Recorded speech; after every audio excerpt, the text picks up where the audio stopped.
Hello friends, welcome to traditional foods. இன்றைக்கி நம்ம என்ன பார்க்க போகிறோன்னா டேஸ்டியான சவ் பொரியல் தான் பார்க்க போகிறோம்.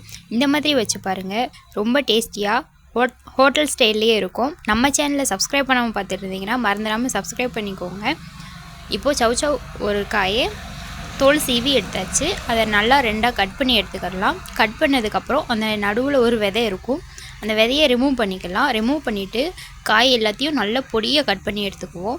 பொடியை கட் பண்ணி எடுத்துகிட்டு தண்ணி ஊற்றி நல்லா வாஷ் பண்ணிக்கலாம். இந்த காய் வந்துட்டு தோலோடு போடக்கூடாது. நம்ம தோலோடு போட்டோம் அப்படின்னா இந்த தோல் வந்து ரொம்ப கெட்டியாக இருக்கும். அது தடிமனாக இருக்கிறதுனால நமக்கு சாப்பிட நல்லா இருக்காது. அதனால் தோல் சீவி எடுத்து கட் பண்ணியாச்சு. வெங்காயம், சின்ன வெங்காயம் ஒரு 10 வெங்காயம் எடுத்திருக்கேன்.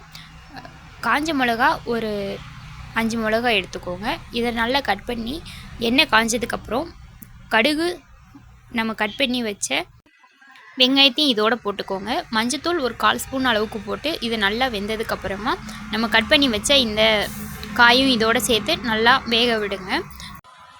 உப்பு 1/2 ஸ்பூன் போட்டுக்கிறலாம். இதோடு போட்டு நல்லா கலந்து விட்டுட்டு தண்ணி ஒரு 1/2 கிளாஸ் அளவுக்கு ஊற்றிக்கோங்க. நல்லா மூடி போட்டு வேக வச்சுருங்க. இடையில அப்பப்போ அடியில் மட்டும் கிண்டி விட்டுக்கோங்க, இல்லைன்னா அடி பிடிச்சிரும். காய் நல்லா வெந்தப்புறம் தேங்காய்ப்பூ 2 ஸ்பூன் போட்டு இதோட நல்லா கலந்து விட்டுறலாம். நல்லா கலந்து விட்டுட்டு தண்ணியெல்லாம் வற்றினதுக்கப்புறம் இறக்கி சர்வ் பண்ணுங்கள். இந்த மாதிரி வச்சு பாருங்கள், உங்களுக்கு இந்த டேஸ்ட் ரொம்ப பிடிக்கும். பாருங்கள், இந்த காய் இப்போது எவ்வளோ சாஃப்டாக நல்லா வெந்திருக்குன்னு பார்க்கவே ரொம்ப நல்லா இருக்குல்ல. இந்த மாதிரி வச்சு பாருங்கள். நம்ம சேனலை சப்ஸ்கிரைப் பண்ணாமல் பார்த்துக்கிட்டு இருந்தீங்கன்னா மறந்துடாமல் சப்ஸ்கிரைப் பண்ணிக்கோங்க. பக்கத்தில் உள்ள பெல் பட்டனில் ஆல்ரெடி கொடுத்துருங்க. தேங்க்யூ ஃபார் வாட்சிங்.